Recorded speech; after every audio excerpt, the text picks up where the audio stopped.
66 million years ago, everything changed in an instant. A massive object from space struck the Earth at an unimaginable speed. The sky caught fire, tsunamis swept across continents.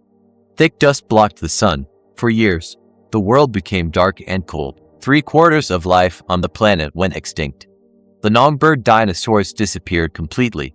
Creatures that ruled the Earth for over 160 million years ended, but the story does not end there. In the middle of this cosmic catastrophe, some creatures did not vanish.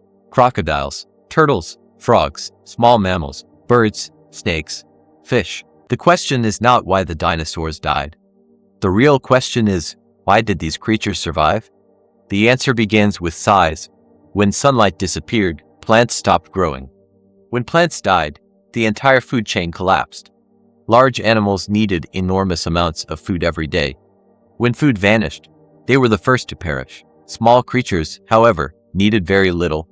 Seeds, insects, fungi, decaying matter. In a collapsing world, flexibility meant life. Then came another factor, shelter. The surface of the Earth after the impact was an open inferno, fires, extreme heat, then freezing cold. Creatures that could burrow or hide underground had a natural shield.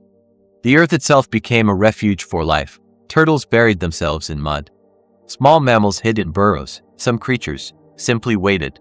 Here, an unexpected advantage appears: cold blood. Warm-blooded animals require constant energy to maintain body temperature. But in a world without food, energy equals survival. Cold-blooded creatures reduced their activity to the minimum. They slowed down, endured, and lived. A crocodile can survive for months without food in a dark, frozen world. Patience was power. Then there was water. Oceans and rivers were not safe, but they were more stable than land. Water retains heat longer.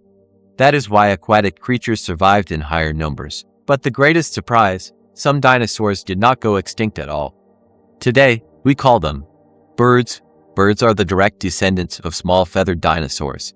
When the world collapsed, only a small group survived. From that small group, thousands of species emerged. And with all these explanations, one factor cannot be ignored: luck. Where a creature was when the catastrophe happened, what food was available around it, how severe the destruction was in its environment. Sometimes, survival is not superiority, it is timing in a collapsing world. There is also another possibility that deepens the story. Some scientists believe Earth was already suffering before the impact due to massive volcanic activity and severe climate changes. In other words, the survivors did not face one disaster, but a chain of crises. That makes their story even more powerful. Let us summarize the great truth: the survivors were not the largest, not the fiercest, not the rulers of the world. They were the smallest, the most flexible, the most patient. A crocodile waited. A small mammal hid. A turtle stopped moving. A tiny bird ate what it could. And the world began again. Survival did not belong to the strongest. It belonged to those who could adapt. From those survivors, all modern life emerged. The next time you see a bird, remember, it is a descendant of a world that burned, waited, and returned to life, and it is still here today.